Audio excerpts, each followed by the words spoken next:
Sir మీరు ఎంపీటీసీగా ఎన్ని గ్రామాలు మీ పరిధిలో ఉంటాయి? ఏమేమి కార్యక్రమాలు చేశారు సార్?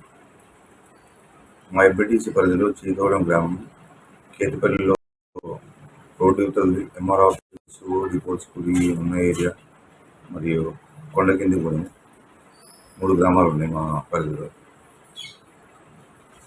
సార్ మీ ఎంపీటీసీ గెలిచిన కానుంది అభివృద్ధి కార్యక్రమాలు ఏ చేసారు, ఏ విధంగా మోటివేషన్ చేశారు సార్? మేము ఎంపీటీసీ గెలిచిన కాంచి కాంగ్రెస్ పార్టీ ప్రతిపక్ష పార్టీ అయినా కానీ పరిపాలనలో లేకున్నా కానీ మా ఎంపీపీ గారు, జడ్పీసీ గారు కాంగ్రెస్లో ఉండడం వల్ల సీసీ రోడ్లు కానీ, డ్రైనేజీ కానీ పలు అభివృద్ధి పనులు చేసినాం.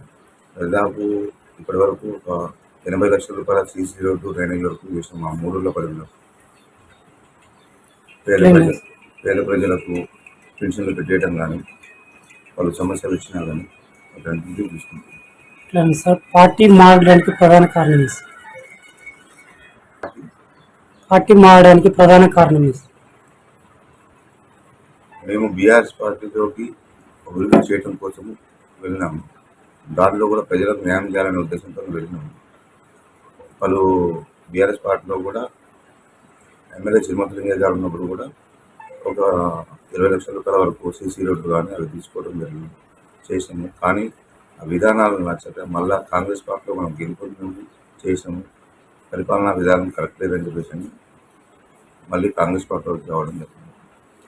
మీరు టీఆర్ఎస్ పార్టీలు ఉన్నప్పుడు సంక్షేమ పథకాలు మీ యొక్క మండల ప్రజలకు అని మీ యొక్క పరిధిలో ఉన్నటువంటి గ్రామాలకు ఏ విధంగా తీసుకెళ్ళారు?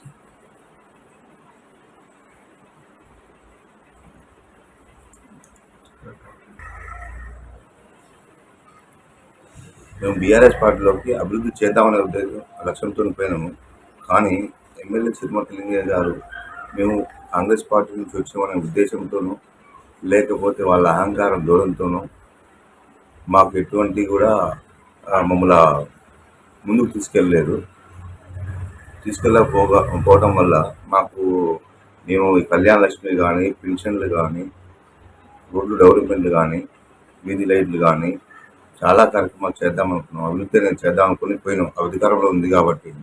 కానీ ఎట్టి పరిస్థితిలో అహంకార దూరంతో ఉండటం వల్ల మళ్ళీ మాకు నచ్చక పేదల పెన్నిది వీరేశవన్న గారు వారైతేనే మాకు న్యాయం చేస్తారనే ఉద్దేశంతో మరలా మేము కాంగ్రెస్ పార్టీలోకి రావడం జరిగింది. కాంగ్రెస్ పార్టీలోకి వచ్చినాము.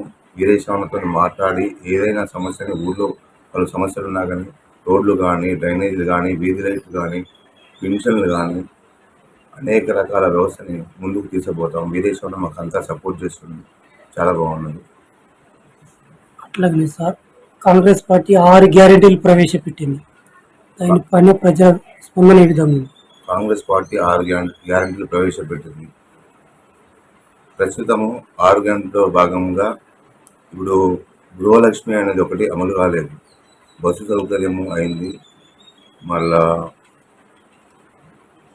రైతు బంధు వస్తున్నది.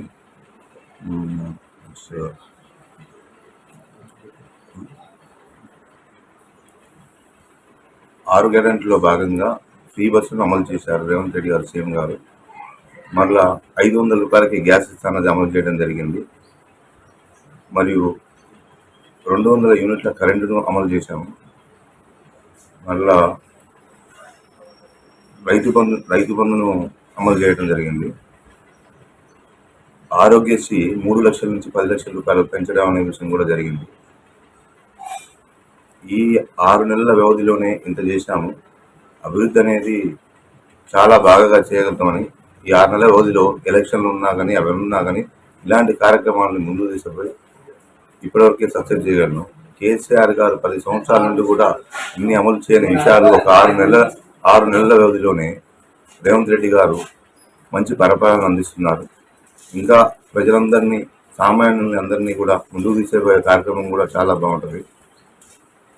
ప్రతి ఒక్కరికి ఇల్లు లేని వారికి ఇల్లు అనే కార్యక్రమం కూడా త్వరలోనే జరుగుతుంది.